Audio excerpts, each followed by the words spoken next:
రోజు పాలకూర రైస్ చేసుకుందామండి. ఇది చాలా ఈజీగా చేసుకోవచ్చు. తొందరగా పిల్లలు స్కూల్కి వెళ్ళే టైంలో కూడా ఈజీగా కట్టేయచ్చు. వాళ్ళకు కూడా తినడానికి చాలా ఈజీగా ఉంటుంది, టేస్ట్గా ఉంటుంది, ఆరోగ్యానికి కూడా మంచిది. ఇలా చేసుకుంటే తొందరగా కూడా అయిపోతుందండి. ఇలా చేసుకొని పిల్లలకు టిఫిన్లు కట్టియచ్చు. ఈరోజు పాలకూర రైస్ చేసుకుందామండి. నేను పాలకూర రైస్ చేయడానికి ఒక కప్పుడు అన్నం తీసుకున్నాను. అన్నం ఇప్పుడే వండిందండి, కొంచెం చల్లారనిచ్చి ఒక కప్పులో తీసుకున్నాను. పాలకూర, పచ్చిమిరపకాయల పేస్ట్ అండి. ఆకుకూరలలో పచ్చిమిరపకాయలు రుబ్బి పేస్ట్ వేస్తేనే బాగుంటుంది, పచ్చిమిరపకాయలు తగలకుండా. సాల్టు, ఆవాలు, జీలకర్ర, 2 ఎండుమిరపకాయలు, కరివేపాకు, కొంచెం ఉల్లిగడ్డ తీసుకున్నానండి. ఇప్పుడు పొయ్యి అంటించి గిన్నె పెట్టుకున్నానండి. గిన్నె కొంచెం తడి ఆరిన తర్వాత ఆయిల్ పోసుకుంటున్నాను.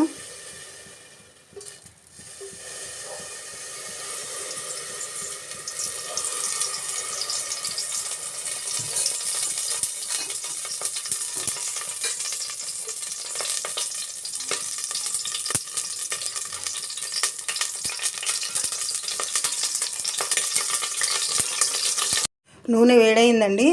దీనిలోనే కొంచెం ఆవాలు, జీలకర్ర వేస్తున్నాను.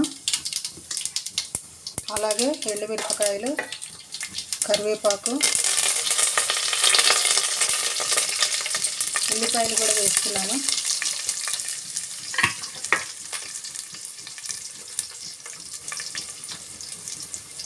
కొంచెం సాల్ట్ వేస్తున్నానండి. పాలకూరలో సాల్ట్ ఉంటుంది, మళ్ళీ పచ్చిమిరపకాయల్లో కూడా సాల్ట్ వేసాను కొంచెము, అందుకే కొంచెమే వేస్తున్నాను. తర్వాత చూసుకోవచ్చండి. ఇవి వేగనివ్వాలండి.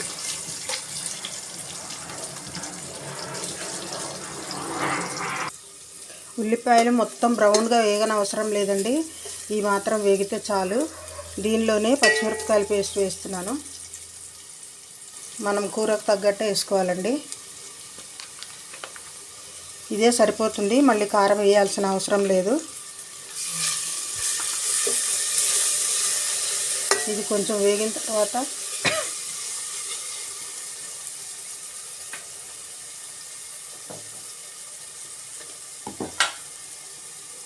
ఒక 1/2 స్పూన్ పసుపు వేస్తున్నాను.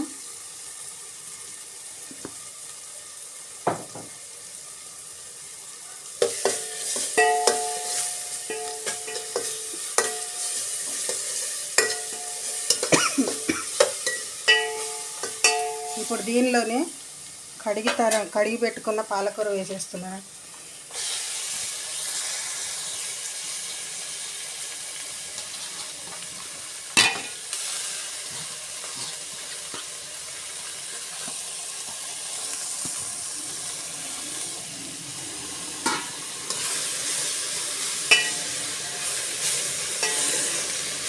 ఇది బాగా కలుపుకొని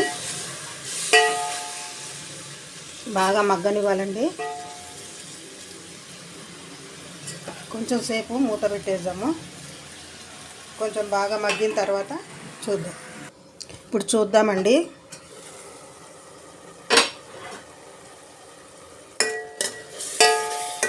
ఇంకా కొంచెం ఉడకాలండి పాలకూర. ఇంకా కొంచెంసేపు ఉడకనిద్దాము. ఇప్పుడు మూత పెట్టకుండానే ఉడకనిద్దామండి, లేకుంటే నీళ్ళు ఊరుతాయి. ఇంకా కొంచెంసేపు అయిన తర్వాత అన్నం వేద్దాం. పాలకూర అయిపోయిందండి, ఉడికిపోయింది. అన్నం ఒక కప్పుడే తీసుకున్నాను కదా, ఏమన్నా ఎక్కువ అవుతుందేమో అని నేను కొంచెం ఒక చిన్న గంటెడు ఒక గిన్నెలో తీస్తున్నానండి. తర్వాత సరిపోకుంటే మళ్ళీ వేసుకుందాము. ఇప్పుడు దీంట్లో అన్నం వేసి కలిపేద్దామండి.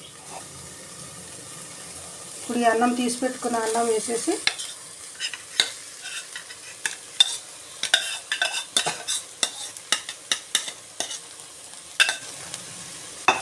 ఇప్పుడు ఇది బాగా కలుపుకోవాలి.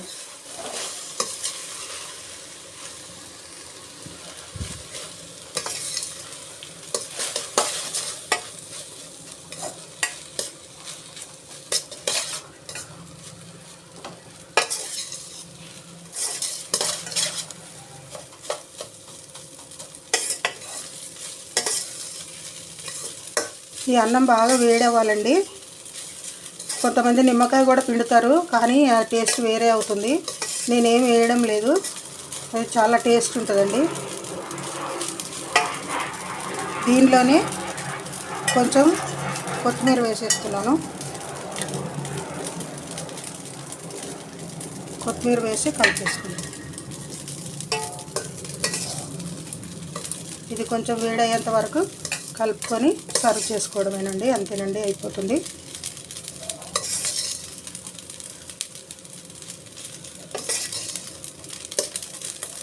అయిపోయిందండి పాలకూర రైస్. ఇప్పుడు సర్వింగ్ ప్లేట్లోకి తీసుకుందాం.